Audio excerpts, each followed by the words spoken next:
क्या आप जानते हैं कि इस हमले में वेनेजुएला के खिलाफ अमेरिका की रणनीति क्या थी? वेनेजुएला के खिलाफ ऑपरेशन में अमेरिका के 15,000 सैनिकों ने सिर्फ 140 मिनट में निकोलस मदुरो को पकड़ लिया, जबकि वेनेजुएला की सेना में लगभग 1.25 लाख सैनिक हैं। तो 15,000 सैनिक 1.25 लाख सैनिकों की सेना पर हावी हो गए और इस ऑपरेशन के दौरान अमेरिका की सेना पूरी तरह से वेनेजुएला पर हावी थी। वेनेजुएला के ज्यादातर हथियार सोवियत युग के हैं। उनकी वायुसेना में सिर्फ 30 से 39 विमान ही उड़ने के काबिल हैं, जबकि अमेरिका ने अपने 150 एयरक्राफ्ट का इस हमले में इस्तेमाल किया। दोनों देशों की सेनाओं के बीच इस बड़े अंतर ने वेनेजुएला की सेना को अमेरिकी हमले के सामने बिल्कुल प्रभावहीन बना दिया और वो अपने राष्ट्रपति मदुरो को बचाने में कामयाब नहीं हो पाई। वेनेजुएला पर हमले को सही ठहराने के लिए ट्रंप ने एक सिद्धांत दिया है और उसे कहते हैं डॉनरो डॉक्ट्रिन। ट्रंप का यह सिद्धांत ऐतिहासिक मोनरो डॉक्ट्रिन की याद दिलाता है। अमेरिका के 5वें राष्ट्रपति जेम्स मनरो ने वर्ष 1823 में यह सिद्धांत दिया था। इस सिद्धांत के मुताबिक बाहरी ताकतें अमेरिका और दक्षिण अमेरिका में अपने नए उपनिवेश नहीं बना सकते थे और किसी भी बाहरी ताकत की दखलंदाजी को अमेरिका शत्रुतापूर्ण कदम मानेगा। अब 200 साल बाद मनरो डॉक्ट्रिन की ट्रंप ने एक प्रकार से रीपैकेजिंग की है। जैसा ऑपरेशन अमेरिका ने वेनेजुएला में चलाया, ठीक वैसा ही ऑपरेशन रशिया ने यूक्रेन के लिए 4 साल पहले 2022 में प्लान किया था। युद्ध के पहले ही दिन रशिया ने यूक्रेन की राजधानी कीव से सिर्फ 40 किलोमीटर की दूरी पर मौजूद एक एयरपोर्ट पर कब्जा कर लिया था। रशिया का प्लान यह था कि इस एयरपोर्ट से वो कीव पर तेजी से निर्णायक हमले करेगा, लेकिन रशिया का यह प्लान फेल हो गया और यूक्रेन ने एक भीषण हमले में इस एयरपोर्ट को बर्बाद करके रशिया की सेना को पीछे हटने के लिए मजबूर कर दिया।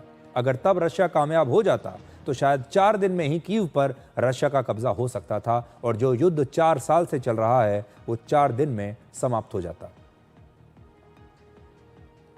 लेकिन एक और बड़ी बात है, अमेरिका ने यह तय किया कि वो शुरू में ही 5 मिनट के अंदर राष्ट्रपति और राष्ट्रपति की पत्नी को अपने कब्जे में ले लेगा। तो देखिए, जब किसी हमले में आप सीधे किसी देश के शीर्ष नेता को अपने कब्जे में ले लेते हैं तो फिर वो देश लड़ाई करने के काबिल नहीं रहता, वो देश बिल्कुल बिखर जाता है। तो इस हमले में भी आपने ये तस्वीरें देखी होंगी। इस हमले में भी अमेरिका ने बिल्कुल समय बर्बाद किए बिना तय ये किया था कि वो शुरुआती 5 मिनट के अंदर ही वेनेजुएला के राष्ट्रपति को गिरफ्तार कर लेगा, अपने कब्जे में ले लेगा। और जैसे ही राष्ट्रपति कब्जे में आए उसके बाद पूरी व्यवस्था बिखर गई। देश को चलाने वाला कोई था नहीं और ना सेना कुछ कर पाई और ना देश की जो व्यवस्था है जो पहले से ही बिखरी हुई थी, ना ही वो अपने राष्ट्रपति की रक्षा कर पाए। और इसीलिए उन्होंने राष्ट्रपति और उसकी पत्नी दोनों को गिरफ्तार कर लिया। किसी भी युद्ध में अगर कोई देश शुरुआत में ही किसी दूसरे देश के शीर्ष नेता को इस प्रकार से गिरफ्तार कर लेता है तो फिर वो युद्ध उसी समय समाप्त हो जाता है और यही अमेरिका ने इस बार किया है। सबसे बड़ी बात यह है कि इस पूरे ऑपरेशन में अमेरिकी सेना के एक भी जवान की जान नहीं गई।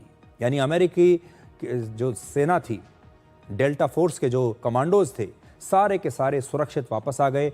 एक भी सैनिक की जान अमेरिका ने इस ऑपरेशन में नहीं गंवाई। यानी ये पूरी तरीके से सफल रहा। बिना किसी नुकसान के अमेरिका के सारे सैनिक वहां से ये ऑपरेशन फिनिश करके लौट आए। अब अमेरिका के सैन्य हस्तक्षेप की 4 तस्वीरें आपको दिखाते हैं। 2003 में अमेरिका इराक के पास जैविक और रासायनिक हथियार होने का आरोप लगाकर उसने हमला किया और सिर्फ 1 महीने में बगदाद पर कब्जा करके इराक के राष्ट्रपति सद्दाम हुसैन को गिरफ्तार कर लिया। और फिर 2004 में अमेरिका की एक रिपोर्ट में कहा गया कि इराक के पास कोई जैविक या रासायनिक हथियार नहीं मिला। आज इराक की क्या हालत है आपने देख लिया। लीबिया के लिए अमेरिका ने वर्ष 2011 में कहा कि वहां नागरिकों का नरसंहार हो सकता है और अमेरिका ने मार्च 2011 में नेटो ने लीबिया पर हमला कर दिया। बाद में कहा गया कि यह हमला गलत और बढ़ा चढ़ाकर पेश की गई खुफिया जानकारी पर आधारित था। 2017 में अमेरिका ने सीरिया पर अपने ही नागरिकों पर रासायनिक हथियारों से हमला करने का आरोप लगाया और फिर सीरिया पर भी हमला कर दिया। हालांकि यह आरोप कभी भी पूरी तरह साबित नहीं हो पाए। और फिर अमेरिका ने अफगानिस्तान पर भी 9/11 के मास्टरमाइंड ओसामा बिन लादेन को शरण देने का आरोप लगाकर हमला किया। और 2011 में उसामा बिन लादेन अफगानिस्तान से नहीं बल्कि पाकिस्तान में मिला, जहां उसे अमेरिकी फोर्सेस ने मार दिया। कहने का मतलब यह है कि अमेरिका अलग अलग बहाने लगाकर इन सारे देशों में घुस तो गया, सत्ता परिवर्तन कर दिया, विद्रोह करवा दिया, वहां के नेताओं को पकड़कर उन पर मुकदमा चलाया, फांसी की सजा दे दी या उन्हें मरवा दिया। लेकिन ये सब कुछ किया लोकतंत्र के नाम पर, वहां के लोगों की जान बचाने के नाम पर, वहां पर संविधान को दोबारा से एस्टेब्लिश करने के नाम पर। लेकिन आज इन सारे देशों की क्या स्थिति है, आप लीबिया को देख सकते हैं, इराक को देख सकते हैं, अफगानिस्तान को देख सकते हैं। आप जानते हैं कि वहां हालात आज भी और ख़राब हुए। और क्या आप जानते हैं कि ट्रंप का अब अगला निशाना कौन सा देश होगा? पहले नंबर पर ग्रीनलैंड की चर्चा हो रही है। ये रणनीतिक तौर पर एक बहुत महत्वपूर्ण इलाका है। इस इलाके में तेल और गैस के अलावा रेयर अर्थ मिनरल्स हैं, जिसकी अमेरिका को बहुत ज़रूरत है। अमेरिका के पड़ोसी देश मैक्सिको के जरिए आ रही ड्रग्स और अवैध घुसपैठ से भी ट्रंप बड़े नाराज हैं। क्यूबा पर वर्षों से कम्युनिस्ट शासन है और ट्रंप इसके घोर विरोधी हैं।